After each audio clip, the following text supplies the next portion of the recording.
बर्फ जैसी सफेद शहजादी एक दौर दराज मुल्क में एक खूबसूरत शहजादी रहती थी, जिसकी जल्द बर्फ की तरह सफेद थी। उसका नाम स्नो वाइट था। वो निहायत नेक दिल और रहम दिल थी। उसकी सोतीली माँ, जो एक मुल्का थी, उसकी खूबसूरती से हसद करती थी।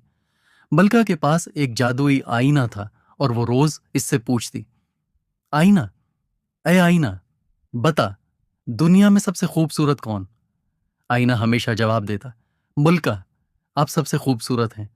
लेकिन एक दिन आईने ने जवाब दिया, मलका, आप खूबसूरत हैं, लेकिन स्नो वाइट आपसे ज्यादा हुसीन है। यह सुनकर मलका को बहुत गुस्सा आया।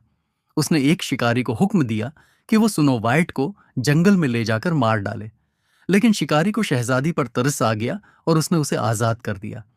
स्नो वाइट जंगल में भटकती रही, यहां तक कि उसे एक छोटा सा घर मिला। ये 7 बोनों का घर था। बोनों ने उसे अपने साथ रख लिया और वो खुशी से रहने लगी। लेकिन मलका ने जादुई आईने से दोबारा पूछा, और जब उसे मालूम हुआ कि स्नो वाइट जिंदा है तो वो गुस्से से पागल हो गई। उसने एक जहरीला सीप तैयार किया और एक हल्का सीप खाया।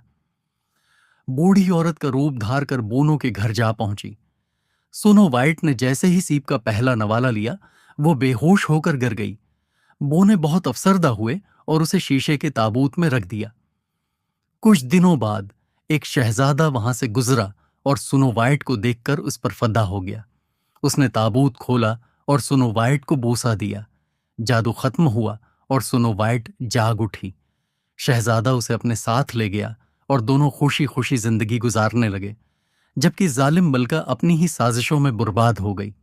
हसद और नफरत हमेशा बर्बादी का बाज बनते हैं, जबकि नेकी और मोहब्बत हमेशा फतह पाती हैं।